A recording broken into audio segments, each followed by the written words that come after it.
Hello dear students, this is your mentor Rajesh sir. और आज इस वीडियो में मैं सीक्वेंस इन सीरीज और इन्वर्स ट्रिग्नोमेट्रिक फंक्शन, इसमें जो प्रॉब्लम्स कंबाइंड आते हैं उन प्रॉब्लम को डिस्कस करूंगा। इनफैक्ट इनको हम सीरीज प्रॉब्लम बोलेंगे इन्वर्स ट्रिग्नोमेट्री में।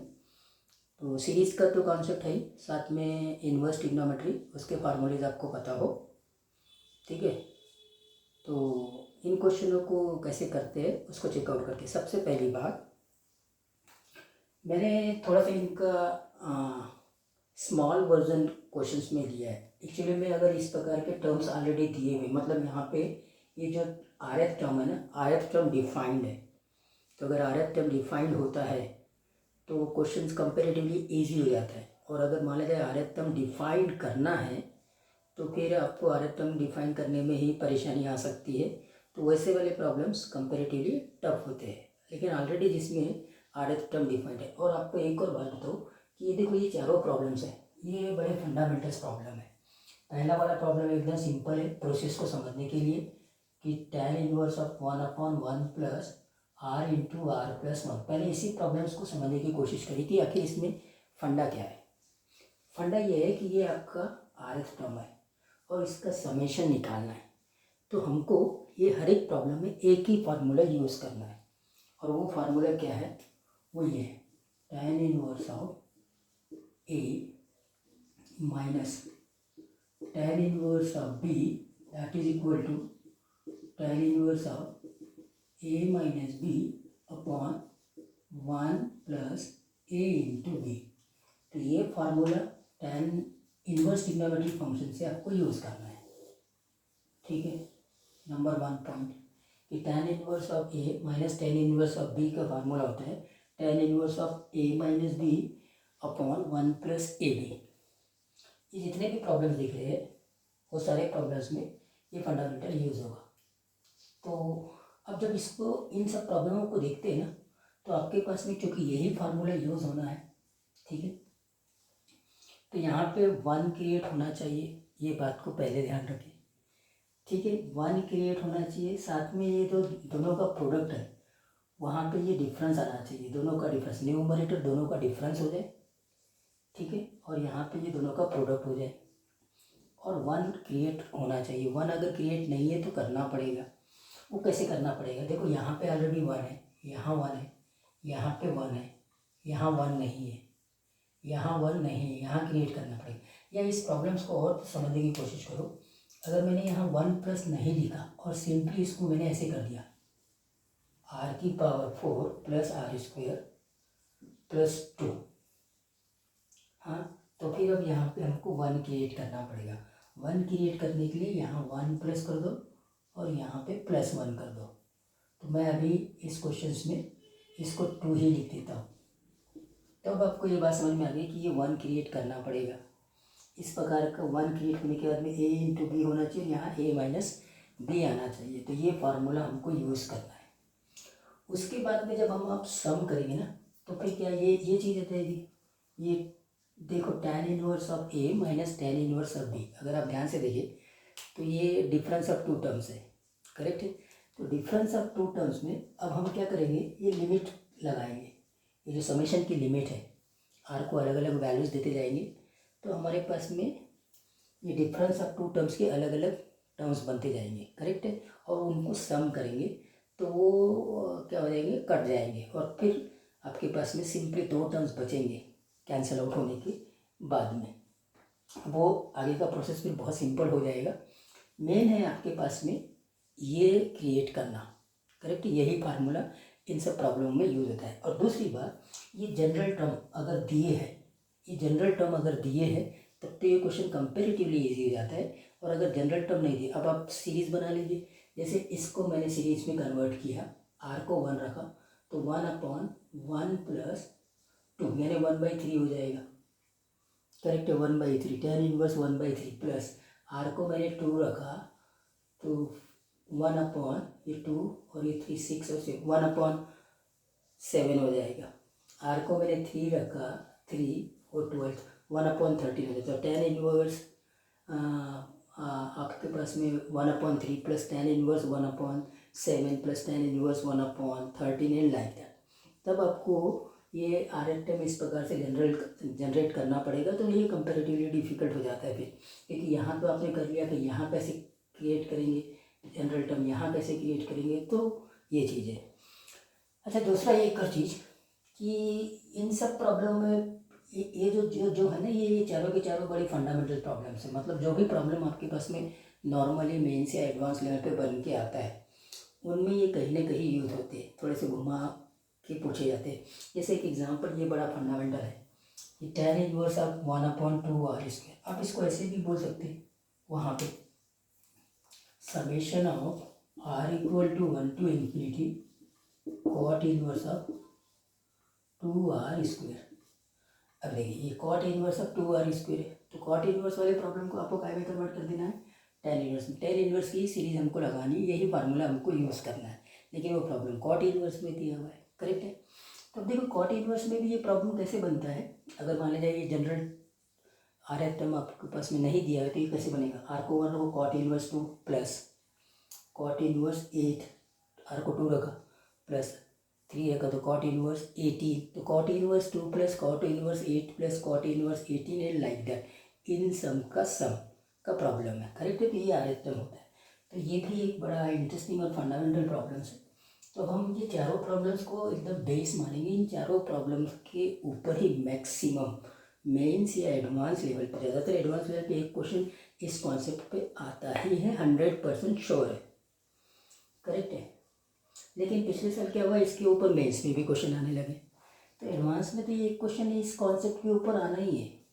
बहुत सारे क्वेश्चंस मल्टीपल चॉइस में इसके ऊपर प्रीवियस ईयर में देखा गया है, और एवरी ईयर ये कॉन्सेप्ट के ऊपर क्वेश्चन आता ही आता है।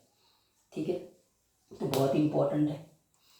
तो अब हम क्या करते हैं, एक एक को स्टार्ट करते हैं। अच्छा, एक और चीज़ को देखो, यहाँ पे मैंने ये समेशन n तक लिया है, और यहाँ समेशन मैंने इन्फिनिटी तक लिया है। तो इन्फिनिटी तक के जब भी आप समेशन निकालेंगे ना, तो पहले आपको n टर्म्स का ही सम निकालना है, और उसके बाद में उस Sn का लिमिट ले लेना है n टेंडिंग टू इन्फिनिटी, तो फिर ऐसे इन्फिनिटी आ जाएगा। तो इन्फिनिटी तक के डायरेक्टली नहीं जाना है, आपको पहले Sn तक ही जाना है, उसके बाद फाइनल स्टेज में आप S इन्फिनिटी में जाएंगे। तो ये कॉन्सेप्ट, तो जितने भी रिलेटेड इंपॉर्टेंट कॉन्सेप्ट है ना, वो सब मैंने आपको बता दिया कि ये चार बड़े फंडामेंटल्स हैं। अच्छा, इसमें भी देखो, ये r⁴ प्लस r² प्लस 2 है। तो जैसे मैंने बोला था कि ये r⁴ प्लस r² प्लस 2 को मैं इधर 1 लिख दूँगा, इधर 1 प्लस, तो 1 क्रिएट हो जाएगा। और इसका ना फैक्टराइजेशन बड़ा इंटरेस्टिंग और इम्पॉर्टेंट है। इसका फैक्टराइजेशन आपको मालूम होना चाहिए। इसका फैक्टराइजेशन क्या होता है, r² plus r plus 1 into r² minus r plus 1। ये फैक्टराइजेशन आपको हमेशा याद रहना चाहिए, इसके ऊपर प्रॉब्लम्स आते ही है। करेक्ट है। Okay, fine. तो आप देखो, ये दो क्वांटिटी का प्रोडक्ट हो गया, और ये दो क्वांटिटी का डिफरेंस करेंगे तो 2r भी आ जाएगा। जब आप इसमें से इसको सब्ट्रैक्ट करेंगे, देखो इसको a मान लो, इसको b मान लो, सब्ट्रैक्ट करेंगे तो 2r आ जाएगा। आएगा कि नहीं आएगा, ये कैंसिल आउट, ये cancel out, r plus r हो जाएगा, 2r आ जाएगा। तो ये फार्मूला यहाँ पे यूज़ हो जाएगा। तो कहने का मतलब, और ये है ना, ये इंटरेस्टिंग है, इसको ज़रा ध्यान रखना है। तीसरे वाले को एक ट्रिक है, इसमें 2 से मल्टीप्लाइड और 2 से डिवाइड करना पड़ता है। इसमें क्या करना पड़ता है, 2 से मल्टीप्लाइड और 2 से डिवाइड, तभी ये प्रॉब्लम फिर इस वे में कन्वर्ट होता है, 2 से मल्टीप्लाइड और 2 से डिवाइड। ठीक है, इसका फैक्टराइजेशन मालूम हो गया, तो डायरेक्टली ये फार्मूला बन गया। और फिर यहाँ पे भी बड़ी इंटरेस्टिंग सी बात है, ये जो 2 की पावर r-1 है ना, ये भी देखना। देखो 2 इंटू 2 की पावर r-1 को मैं क्या लिख सकता हूँ, इसको मैं लिख सकता हूँ 2 की पावर r, ओके, इंटू 2 की पावर r-1, ये लिख सकता हूँ। करेक्ट है। तो ये दो प्रोडक्ट a इंटू b आ गया, और यहाँ पे ना 2 की पावर r को, r में से अगर 2 की पावर r-1 सब्ट्रैक्ट करेंगे तो वापस से 2 की पावर r-1 आ जाता है। तो ये देखो, इसका फंडामेंटल पता चल गया। इसको अगर सब्ट्रैक्ट करेंगे ना, तो वापस 2 की पावर r-1 आता है। तो इसका फंडामेंटल क्लियर हो गया। इसका फैक्टराइजेशन मैंने कैसे किया था, ये +1 का, ये आपको पता होना चाहिए, याद होना चाहिए, 1 कैसे क्रिएट करना है। करेक्ट है कि नहीं। इसमें क्या करना था, इसमें मैंने बोला था कि 2 से मल्टीप्लाइड और 2 से डिवाइड, उसके बाद में आगे देखेंगे 1 + 8 करेंगे, सब्ट्रैक्ट करेंगे। ठीक है। और दूसरी बात, ये कॉट इन्वर्स का प्रॉब्लम रहेगा तो उसको हमको काय में कन्वर्ट कर देना है, टैन इन्वर्स में। अच्छा, ये फंडामेंटल रहेगा, इसी टाइप के फॉर्म में हम इस प्रॉब्लम्स को कन्वर्ट करेंगे। तो जितने भी इम्पोर्टेंट कॉन्सेप्ट है इस क्वेश्चंस को सॉल्व करने के, वो सारे मैंने बता दिए। और ये चारों ही क्वेश्चंस, ये जो 4 बेसिक क्वेश्चंस हैं, इन्हीं के ऊपर थोड़ा सा इधर उधर चेंज करके क्वेश्चंस बनते हैं, करेक्ट है। दूसरे टॉपिक्स में भी ले लेते हैं। जैसे मान लेते हैं दूसरे टॉपिक्स में कैसे, मान लेते हैं यहाँ पे मैंने x कर दिया, r is ranging from 1 to x, और इसको बोल दिया y, इसको क्या बोल दिया y। तो अब पूछेगा dy बाई डी एक्स क्या होगा, तो डेरिवेटिव का क्वेश्चन बन गया। dy बाई डी एक्स पूछ रहा है, और यहाँ पे पूरा यही कॉन्सेप्ट चलेगा। अब वो आंसर जो आएगा इसका समेशन का, वो x के टर्म्स में आएगा, और y आ गया x का फंक्शन, तो फिर dy बाई डी एक्स। तो मतलब समझ में आ रहा है कि ये चारों कितने फंडामेंटल क्वेश्चंस हैं, और आपको इन क्वेश्चनों को समझ लेना कैसे करना है वो भी मैंने बता दिया। कभी समेशन 1 to n जाएगा, कभी समेशन 1 to इन्फिनिटी जाएगा। 1 to इन्फिनिटी जब भी जाएगा तो आपको एस एन ही निकालना पड़ेगा, उसके बाद में एस इन्फिनिटी पे जाना पड़ेगा। तो थोड़ा सा वीडियो का लेंथ ज़्यादा हो सकता है, लेकिन बात समझना बहुत इम्पोर्टेंट है। तो हम पहले क्वेश्चन से स्टार्ट करते हैं, और ये फर्स्ट क्वेश्चन, इसमें आपको कॉन्सेप्ट क्लियर होगा। देखो ये स्ट्रेट फॉरवर्ड दिया हुआ है, यहाँ पे ऑलरेडी 1 क्रिएट हुआ है और a इंटू बी है, तो क्या ये इसका डिफरेंस, सीधा सीधा यहाँ पे देखो r+1 में से अगर r को सब्ट्रैक्ट करोगे, r+1 में से r को सब्ट्रैक्ट करोगे तो वो 1 क्रिएट हो गया। तो फाइनली इसको आप लिख सकते हैं summation of tan inverse of r+1 minus tan inverse of r, ये हो गया difference of 2 terms. r is ranging from 1 to n। तो ये क्रिएट करना ज़रूरी था, यहाँ ऑलरेडी 1 क्रिएट है, बाकी चीज़ें बहुत आसानी से हो गई। तो क्वेश्चन फंडामेंटल हो गया। अब इसमें क्या है ना, इसमें क्या खास बात है, देखो इसको एक एक हम r की वैल्यूज देंगे। तो टर्म 1 आएगा, टर्म 1 आ गया ये tan इनवर्स ऑफ 2, r को 1 रखा, minus tan inverse of 1। Term 2 आ गया tan inverse of 3 minus tan inverse of 2। जरा ध्यान से देखो, जब इन दोनों टर्म को ऐड करूँगा ना तो ये कैंसिल आउट हो रहा है। वैसे T3 देखो, tan inverse of 4 minus tan inverse of 3, और फाइनली हम TL ले लेंगे, तो ये हो जाएगा tan इनवर्स ऑफ, r को n रखे, n+1 minus tan inverse of n। अब आप इन सबको ऐड करेंगे, इतनी प्रोसेस भी आपको करने की ज़रूरत नहीं पड़ेगी, मैं आपको इसका शॉर्टकट बता दूंगा।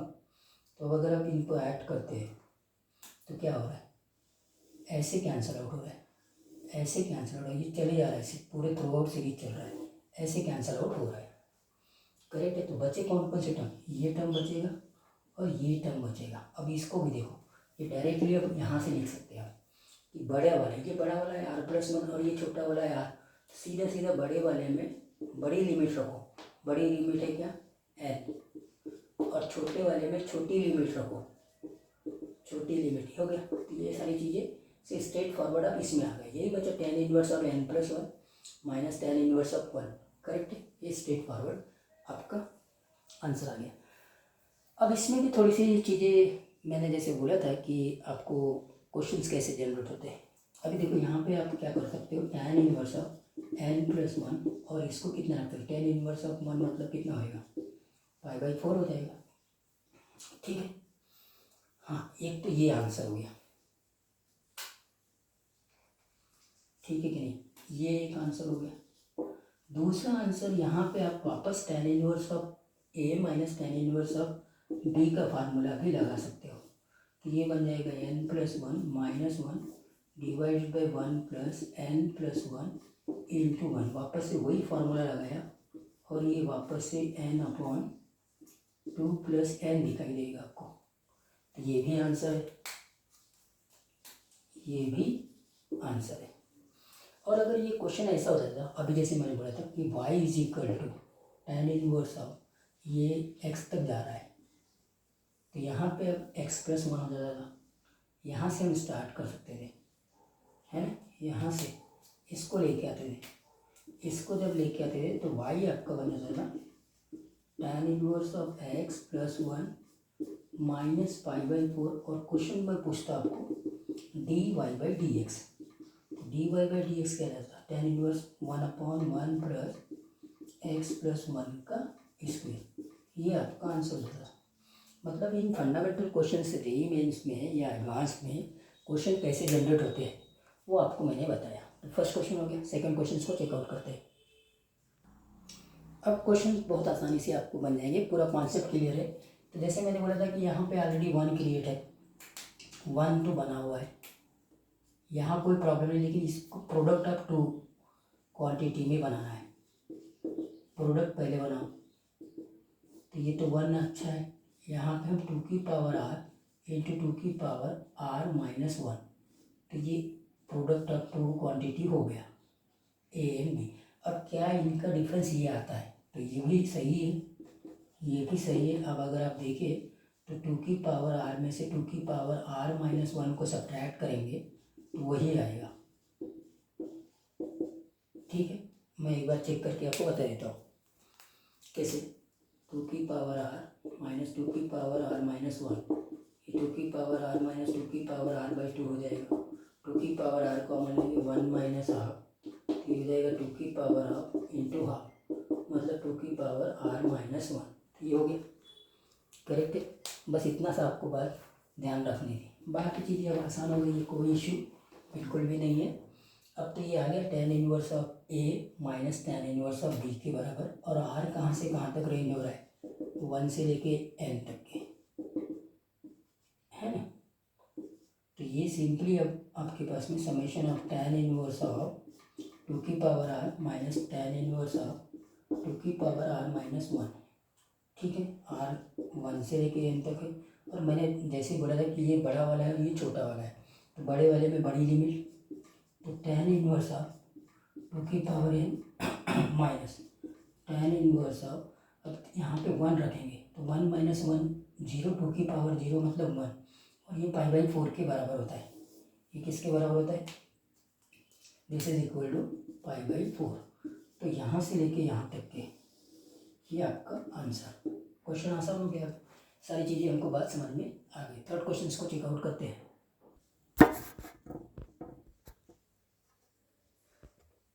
और ये रहा हमारा थर्ड क्वेश्चन। ठीक है, थोड़े देर, हाँ ठीक है, अभी ये थर्ड क्वेश्चन है। इस थर्ड क्वेश्चन को देखिए, r equal to 1 to infinity tan inverse of 2r/2 plus r की पावर 4 प्लस r स्क्वायर। अब इन्फिनिटी तक लेके जा रहे हैं, और जैसे मैंने बोला था कि यहाँ पे 1 क्रिएट करना पड़ेगा, कर देते हैं।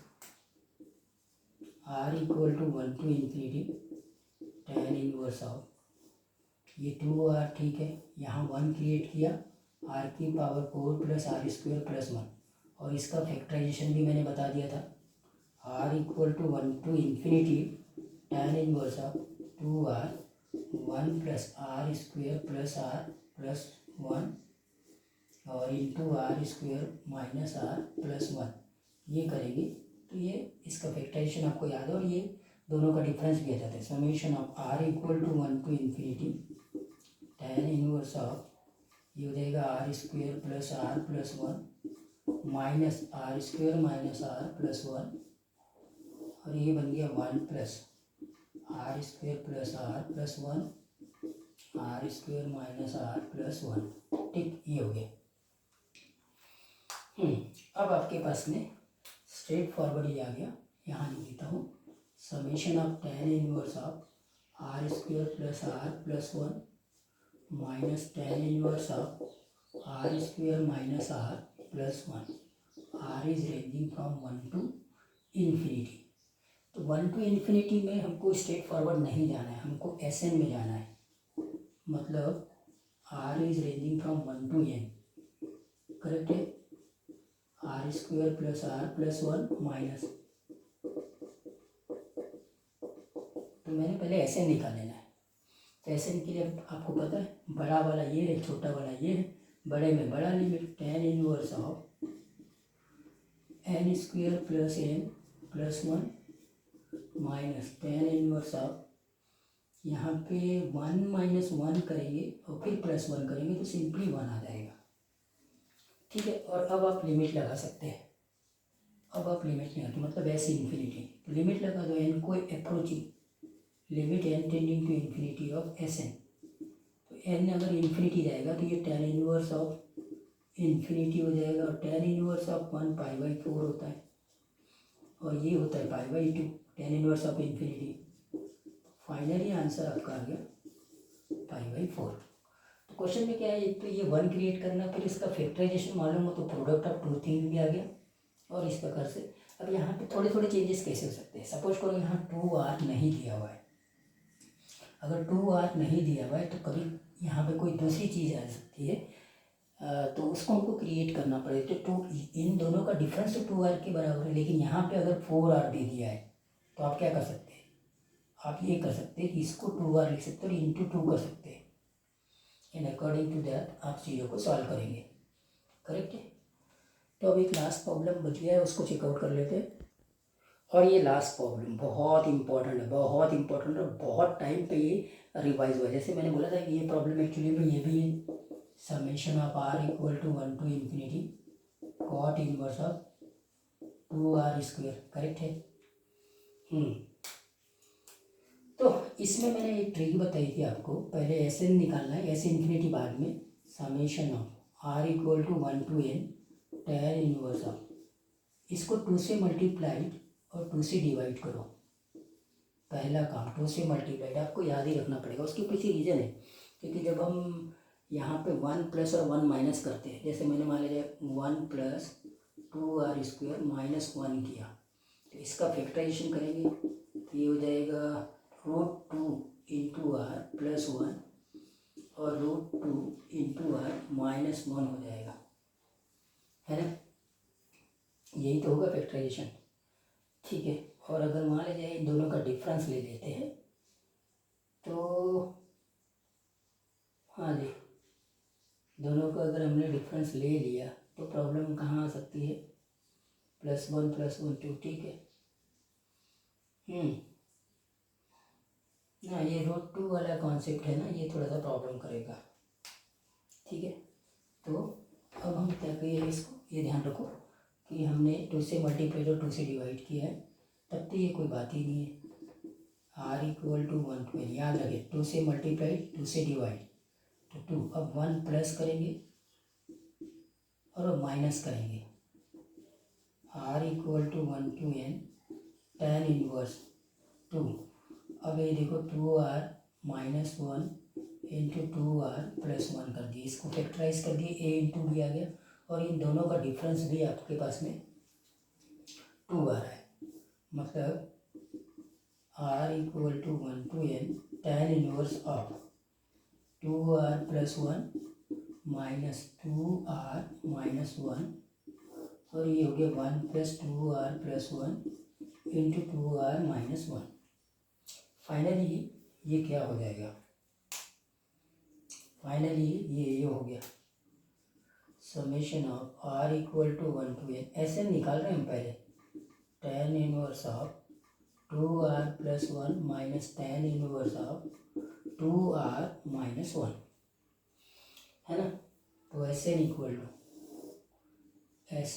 टू अब आप क्या करो, अब बड़ा ये है छोटा ये है, 2r प्लस 1 बड़ा होता है, तो आपने क्या किया 2n प्लस 1 ले लिया, ये हो जाएगा सीधा सीधा tan inverse of 2n plus 1 minus tan inverse of. देखो r को अगर 1 रखते हैं, 1 रखेंगे तो ये tan इनवर्स ऑफ 1 आ जाएगा।